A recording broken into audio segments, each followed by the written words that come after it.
আপনি কি মনে করেন আমি পর্দা করে আসি নাই? আমি কি বেপর্দায় আসছি? আপনি পর্দা ঠিক আছে, ইসলাম কিন্তু এই পর্দা বলে না। ইসলাম কি মুখ ঢাকতে বলছে? মানে আপনি কি বলছেন মুখ ঢাকা যাবে না ইসলাম? আমার রাসূলুল্লাহ সাল্লাল্লাহু আলাইহি সাল্লাম একজন আয়েশা উনারে বলতেছেন যে রাসূল আমার এই সমস্যা, বলতেছে আমি তো তোমারে চিনলাম না, তোমার মুখ খুলো। তখন উনি মুখ খুললো, বললে তোমরা যদি মুখ ঢাইকে আসো আমার কাছে, আমি তোমাদেরকে চিনবো কিভাবে? আল কোরআনে কি আছে নামাজ পড়লেই জান্নাত পাইবে, জান্নাতে যাইতে পারবে? আপনারা ভালো করে যারা আমি সকল মানে ওলাম আলেম আপনাদের যত জ্ঞানী গুণী আছে সবাইকে বলবো, আপনারা আল কোরআন থেকে দেখেন তো পর্দা কি এর বেশি কিছু বলছে? পর্দা মাথায় কাপড়, বুকে কাপড় রাসূলুল্লাহ আল কোরআনে যে দিয়ে দিয়েছেন আমরা সেটা নিয়েই আসছি। তখন কি রাসূলের জমানায় কি এগুলো ছিল? তাহলে কি ইসলাম কি বলছে আপনি মুখ ঢাকা আসেন না মুখ খুলে রেখে আসেন? এটা কি ইসলাম কি বলছে কি বলে না এইটা আমরা 7.5 লক্ষ জাল হাদিস, আমরা ওই যে কাঠমোল্লাদের ওই জাল হাদিস আমরা মানি না। আমরা আল্লাহ রাসূলের যে সত্যিকারী আহলে বায়াত আছে, আল কোরআন আছে, সহি যে 6,000 6,500 হাদিস আছেন, আমরা সেগুলা মানি। সেগুলোর মধ্যে আমাদের যেটুকু শালীনতা, যেটুকু আমাদের প্রয়োজন আমরা ওইটুকু বজায় রেখেই আমরা আসছি। নিজেও 4 বার হজ করে আসছি, জান্নাতুল বাকির ওখানে সবগুলো মিশিয়ে ফেলেছে। এটা ওহাবি জালিম সরকার যখন আসছে তখন মিশিয়ে ফেলেছে। এটা মা খাতুনে জান্নাতের মাজারও ছিল।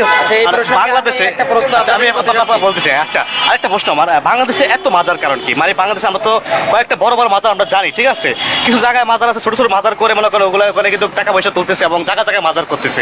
কারণ তুলতেছে তাতে আপনাদের অসুবিধা, ঠিক এগুলো খাচ্ছে পাগল ফকিরা। আপনারা তো মসজিদের টাকা উঠায় পাগল ফকিরদেরকে খাওয়াচ্ছেন না, তাদেরকে কাপড় লতা দিচ্ছেন না, মসজিদে তো তাদেরকে থাকার জন্য জায়গা দিচ্ছেন না। তাহলে এখানে পাগল ফকির থাকবে কেন? এখানে তো মানব কল্যাণে চান, পাগল ফকিরের ঘর বাড়ি নেই। বাংলাদেশে কি সবাই ঘর বাড়ি আছে? তাহলে কে ধুলাবালু রাস্তাঘাটের মধ্যে থাকবে? কেন থাকবে? আপনারা সরকাররা বা আপনারা যারা এত মসজিদ কমিটিতে লক্ষ লক্ষ কোটি কোটি টাকা উঠছে, তারা পাগল ফকিরদের জন্য থাকার ব্যবস্থা করে দেন, খাওয়া দাওয়ার ব্যবস্থা করে দেন, কাপড় চুপড়ের ব্যবস্থা করে দেন। মানে আপনি বলতেছেন যে মাজার একমাত্র শুধু পাগল ফকিরদের মাজার একমাত্র? আমি বলি আল্লাহর রাসূল বলে গেছে 72 দল 73 ফেকরা, একটা দল হচ্ছে সত্যি পথের পথিক। আমি মনে করি একটা দল সে ওলি আউলিয়ার দল, সত্য পথের পথিক। এবার আপনারা আমার সকল প্রশ্নের উত্তর বুঝে নেন। আপনারা যাই আমাকে জিজ্ঞেস করবেন, হয়তো আমি আপনাদের মতো করে ওইভাবে সঠিক উত্তর দিতে পারবো না। কি জন্য? আমরা রাজনীতি করি না ধর্ম নিয়ে, আমরা ধর্ম নিয়ে কোনো ধরনের ব্যবসা করি না। আমরা ওলি আল্লাহদের ভালোবাসি, তাই ওলি আল্লাহর দরবারে আসছি।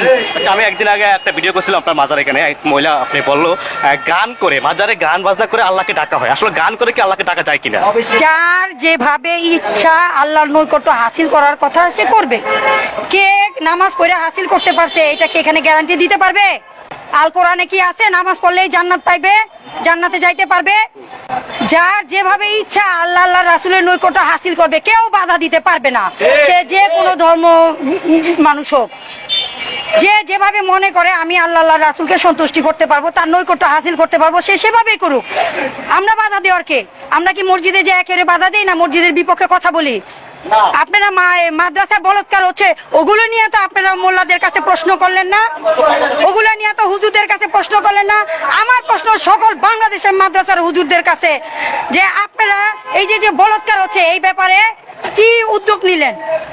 এটা তো শিশু বাচ্চারা আপনাদের কাছে নিরাপদ না, তা আপনাদের কাছে এই দেশ কিভাবে নিরাপদ থাকবে? এই দেশের মানুষ কিভাবে নিরাপদ থাকবে?